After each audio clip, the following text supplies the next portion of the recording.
YouTube.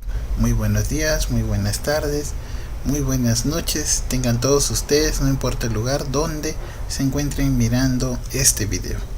El día de hoy vamos a continuar con la serie de capítulos El agua y la vida. El día de hoy hablaremos sobre qué son los amortiguadores y su capacidad para impedir los cambios bruscos del pH. Así que vamos con la intro y adelante.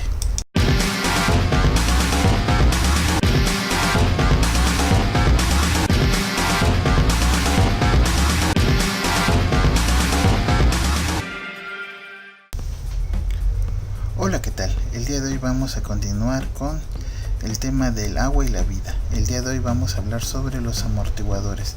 Si te has perdido los anteriores capítulos, que es las propiedades físico-químicas del agua y la ionización del agua, en la descripción de este video te dejo los links para que puedas acceder y puedas verlos. Los amortiguadores. Casi todos los procesos biológicos son dependientes del pH. Un pequeño cambio en el pH lleva a un gran cambio en la velocidad de un proceso. Lo anterior es cierto solo para aquellas reacciones donde está involucrado directamente el ion hidrogeniano, pero también para aquellas en donde aparentemente no está involucrado. Esto quiere decir que los cambios bruscos en la concentración de hidrogeniones en los líquidos intra y extracelulares van a afectar el funcionamiento de células, tejidos y órganos. Las enzimas, un tipo particular de proteínas que catalizan las reacciones que se llevan a cabo en los seres vivos y muchas otras biomoléculas, contienen en su estructura grupos con pKs característicos. Aquí hacemos un paréntesis para recordar que los pK son las constantes de disociación. Y ahorita más adelante vamos a platicar un poco sobre este pK, qué es y cómo se puede calcular. Los grupos amino y carboxilo protonados de los aminoácidos, así como los grupos fosfatos de los nucleótidos, por ejemplo, funcionan como ácidos débiles y por tanto su estado iónico depende del pH de la solución que los contiene. Las interacciones iónicas juegan además un papel fundamental en la estructura y en el reconocimiento de las macromoléculas de los seres vivos. Las células y organismos mantienen un pH específico y constante, manteniendo sus biomoléculas en un estado iónico óptimo que generalmente se encuentra alrededor de 7. En los organismos multicelulares el pH de los fluidos extracelulares está también fuertemente regulado. La constancia en el pH se logra gracias a los amortiguadores biológicos, que son mezclas de ácidos débiles y sus bases conjugadas. Por lo tanto, para entender un poquito más de qué son los amortiguadores, vamos a hablar un poquito del concepto de ácidos y bases. Y vamos a tomar la teoría de Bronsted y Lowry, que es la más utilizada para poder explicar el papel de los amortiguadores. Ácido es una sustancia capaz de ceder protones y genera una base conjugada. Por lo tanto, una base es una sustancia capaz de aceptar protones y genera un ácido conjugado. Acá tenemos el ejemplo del ácido clorhídrico con el agua. El ácido clorhídrico es un ácido. En este caso el agua actúa como una base.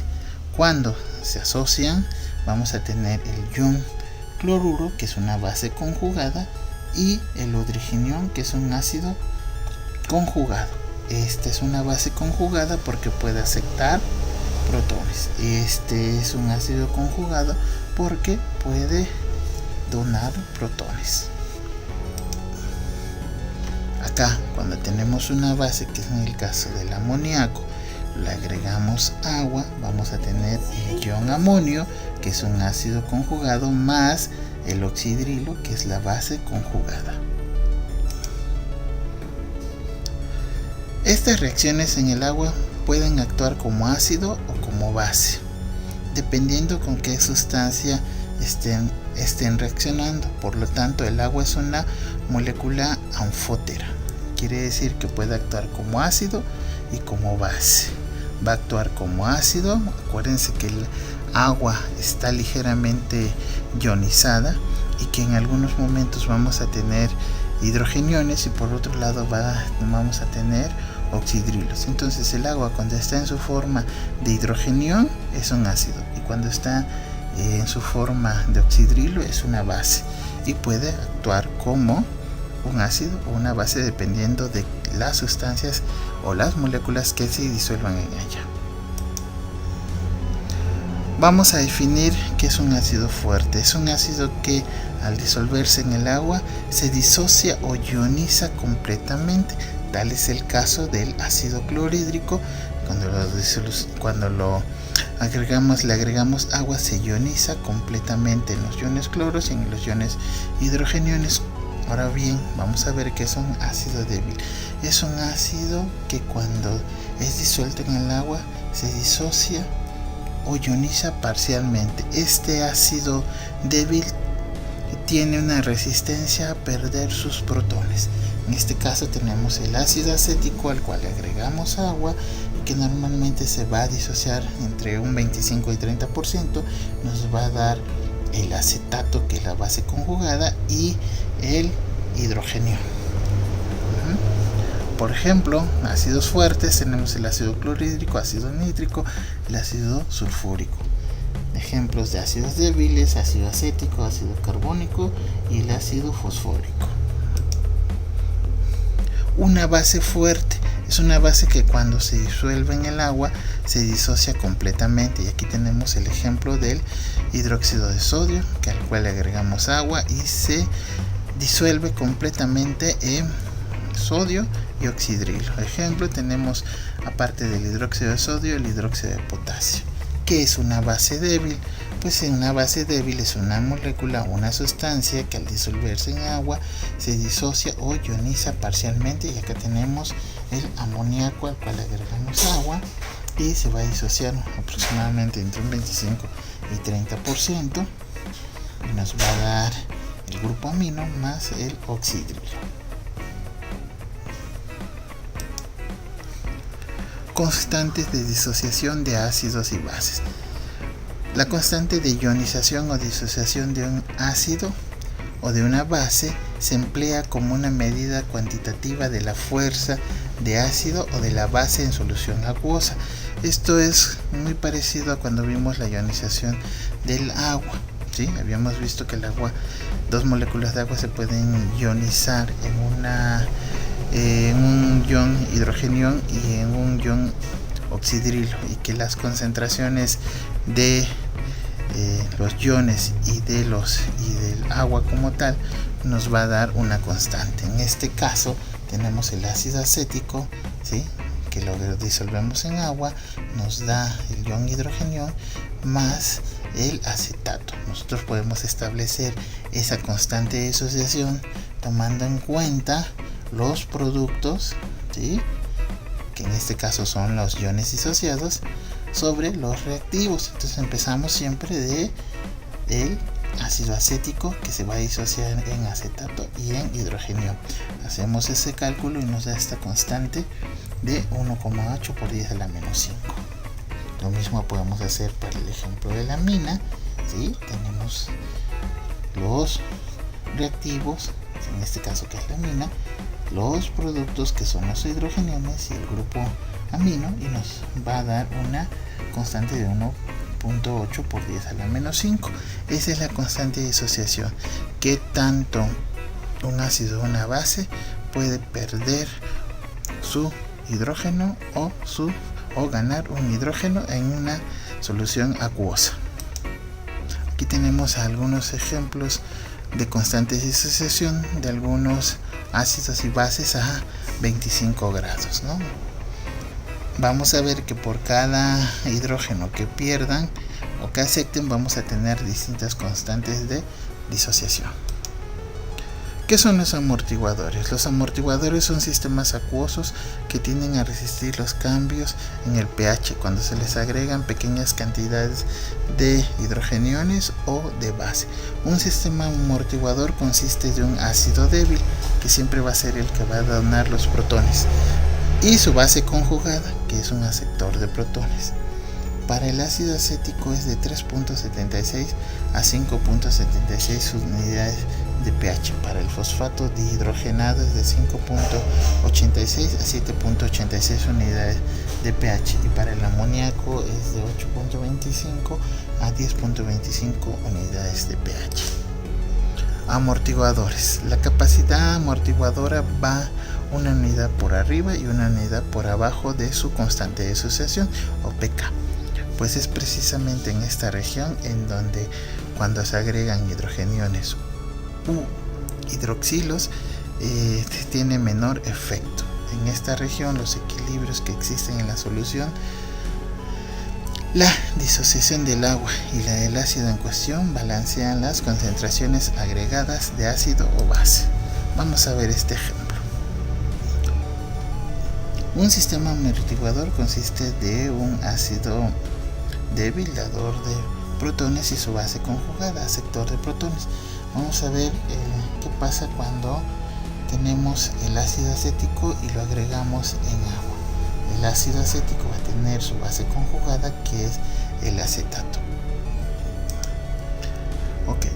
El agua por sí misma no es un amortiguador, porque ya habíamos visto que la concentración de iones hidronio o de hidrogeniones y de iones hidroxilo es muy baja en el agua pura.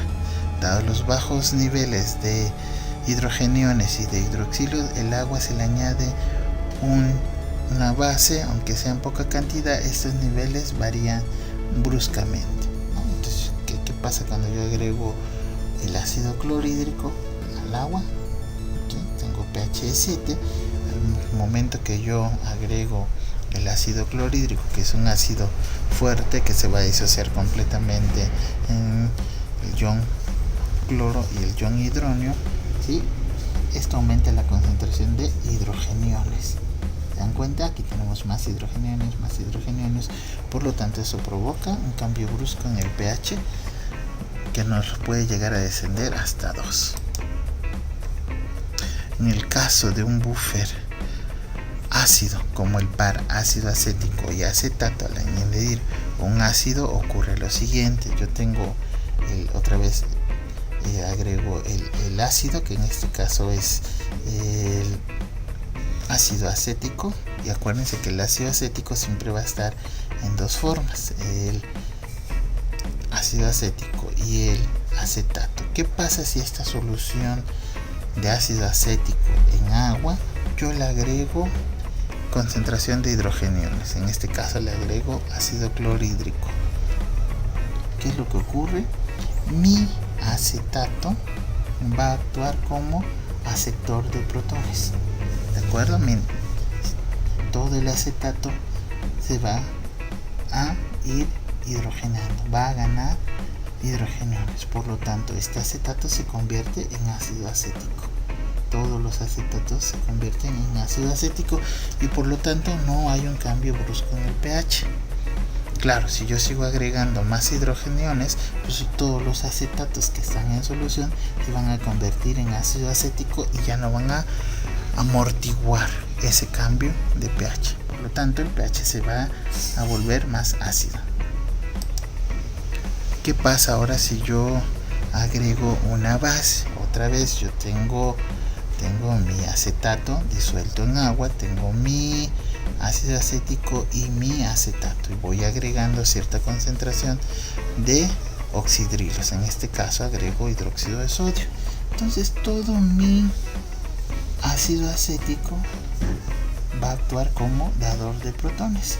Por lo tanto, el ácido acético se convierte en acetato, y esto va a impedir un cambio brusco en el pH mientras yo tenga ácido acético. Cuando se acabe el ácido acético y se haya convertido en acetato, ya no voy a poder amortiguar el pH, ¿sí?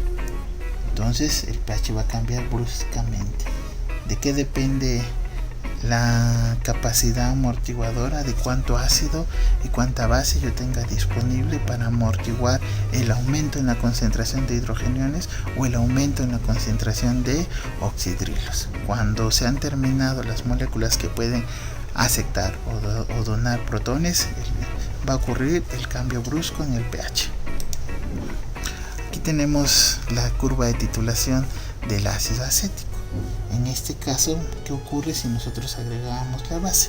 Entonces yo voy a tener mi ácido acético, ¿sí? Empiezo de 0 y va a tener un pH muy bajo. Voy agregando, estos son equivalentes de hidróxido de sodio, voy aumentando la concentración. En este caso voy de 0.1 unidad. Entonces yo voy agregando mi hidróxido de sodio y hay una región en donde el pH se mantiene estable, no hay un cambio brusco.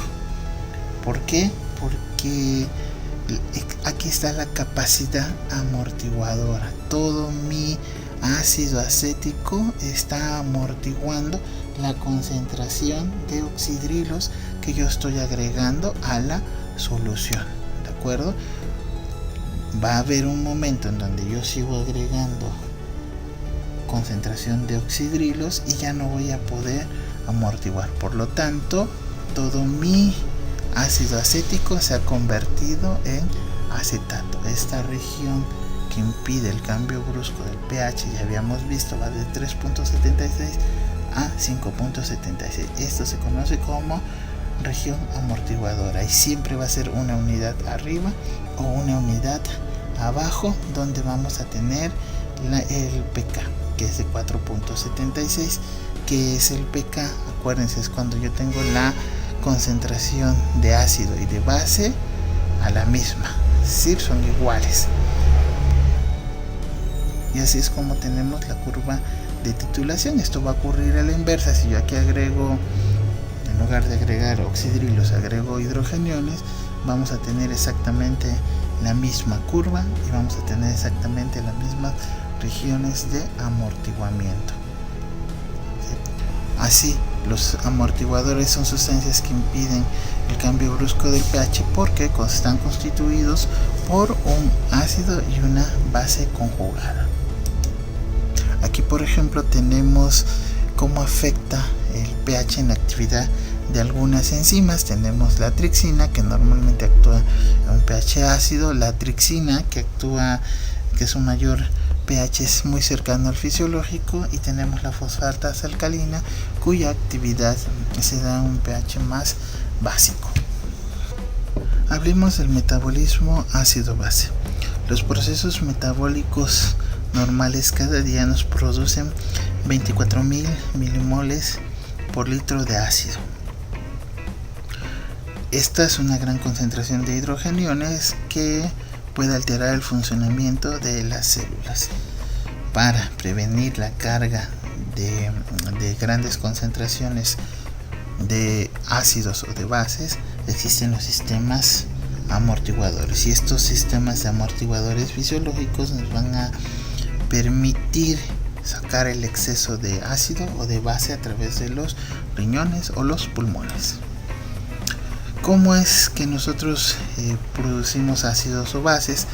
Normalmente en el metabolismo, ¿sí?, de carbohidratos y de ácidos grasos vamos a producir hidrogeniones y bicarbonatos que lo vamos a eliminar vía pulmonar y esta concentración son 24.000 minequivalentes al día. Esto es lo que todos los días de manera normal nosotros eliminamos.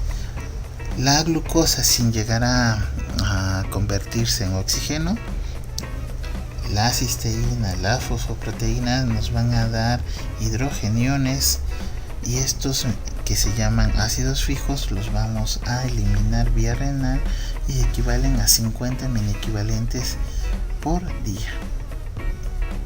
Entonces, el producto de lo que nosotros ingerimos de alguna u otra forma a través del metabolismo intermediario, recordando que el metabolismo intermediario es una serie de reacciones que se encargan de ir extrayendo energía de los alimentos, en pocas palabras, de los carbohidratos, de las proteínas y de las grasas que nosotros ingerimos. Durante esas transformaciones nosotros generamos hidrogeniones o podemos generar oxidrilos que deben de ser eliminados vía pulmones o vía riñones, que si no podemos eliminar este exceso de ácidos o de bases, vamos a tener alteraciones en el equilibrio ácido-base que, como veremos más adelante, van a tener efectos en el funcionamiento de células, órganos y tejidos. La concentración de hidrogeniones normales es de 40 nanoequivalentes. Por lo tanto, la cantidad de mini equivalentes que nosotros ingerimos al día debe ser la que se elimine para mantener constante la concentración de hidrogeniones en los líquidos intra y extracelulares y no tener alteraciones en este equilibrio. En condiciones normales, la concentración de hidrogeniones del líquido extracelular es baja, como ya habíamos visto, de unos 40 nanoequivalentes por litro. A pesar de ello, pequeñas fluctuaciones de la misma va a tener repercusiones importantes sobre procesos vitales. Por ello, existen unos límites relativamente estrechos entre los cuales la concentración de hidrogeniones es compatible con la vida. Dichos valores oscilan entre 16 y 160 nanoequivalentes, lo que va a equivaler a un pH de 7.80 a 6.80. El pH normal de los líquidos corporales oscila entre 7.35 para la sangre venosa por su mayor contenido de dióxido de carbono y de 7.45 para la sangre arterial con un menor contenido del mismo. Cuando el pH disminuye por debajo de 7.35 se produce una acidosis, mientras que se aumenta por encima de 7.45 se produce una alcalosis. Y aquí tenemos esquematizado lo anteriormente dicho.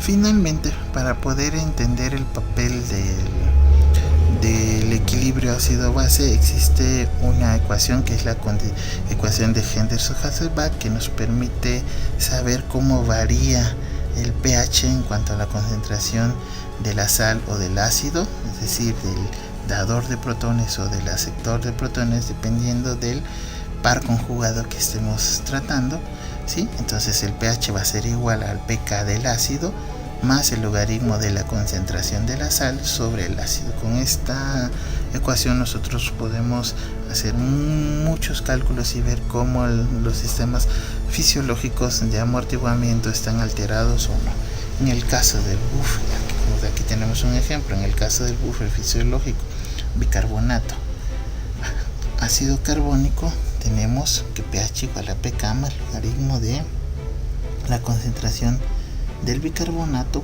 entre la presión parcial del SO2, y esto nos va a dar un pH de 7.4. Más adelante hablaremos sobre por qué en el amortiguador de bicarbonato se utiliza la presión parcial de CO2. Bueno, con esto damos por terminado el video del día de hoy. Si te gustó, danos un like, suscríbete al canal, deja tus comentarios y por favor comparte. Muchas gracias y hasta la próxima.